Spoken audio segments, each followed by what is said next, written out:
akibat perbuatan importasi gula yang tidak sesuai dengan ketentuan perundang-undangan yang berlaku, negara dirugikan sebesar kurang lebih 400 miliar rupiah.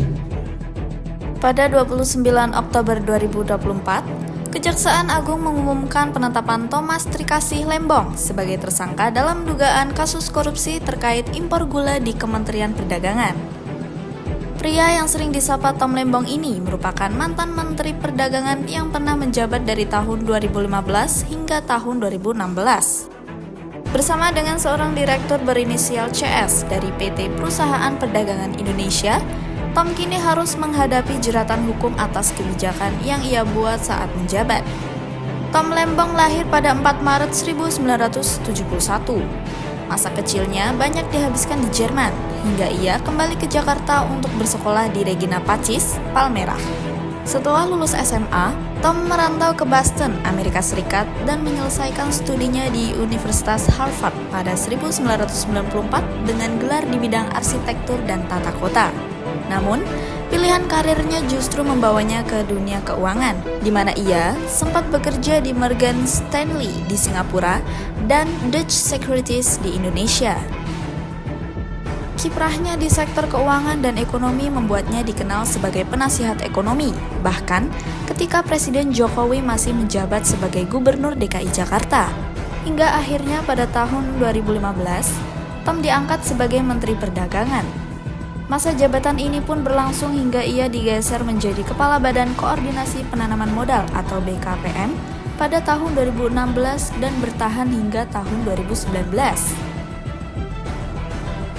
Tapi, apa yang sebenarnya terjadi di balik kasus impor gula ini? Pada tahun 2015, sebuah rapat koordinasi antar kementerian menyimpulkan bahwa Indonesia memiliki surplus gula dan impor tambahan dianggap tidak diperlukan. Namun, Tom Lembong sebagai Menteri Perdagangan saat itu justru menerbitkan izin impor gula kristal mentah untuk PT AP sebanyak 105.000 ton. Gula mentah ini kemudian diolah menjadi gula kristal putih dan beredar di pasar Indonesia. Kejaksaan mengungkapkan bahwa izin ini tidak melalui rapat koordinasi atau mendapat rekomendasi dari Kementerian Perindustrian, suatu prosedur yang seharusnya dilakukan untuk memastikan kebutuhan real gula di dalam negeri.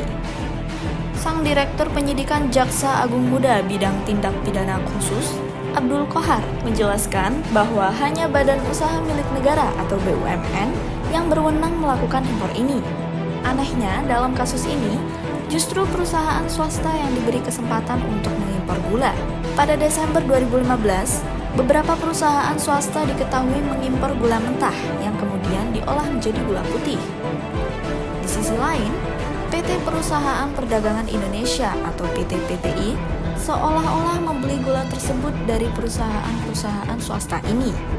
Faktanya, gula tersebut dijual oleh perusahaan swasta dengan harga Rp26.000 per kilogram, jauh lebih tinggi dari harga eceran tertinggi saat itu, yaitu Rp13.000 per kilogram. Kejaksaan Agung memperkirakan kerugian negara akibat dari kasus ini mencapai 400 miliar rupiah. Keuntungan pun mengalir pada PT PPI yang diduga menerima fee dari 8 perusahaan swasta sebesar Rp105 per kilogram atas transaksi gula impor ini. Atas dasar ini, Tom Lembong dan tersangka lainnya, CS, diduga melanggar Undang-Undang Pemberantasan Tindak Pidana Korupsi yang menyebabkan mereka ditahan di Rumah Tahanan Salemba, Jakarta Pusat untuk waktu 20 hari pertama. Apakah ini benar-benar bentuk penyalahgunaan kekuasaan yang merugikan negara?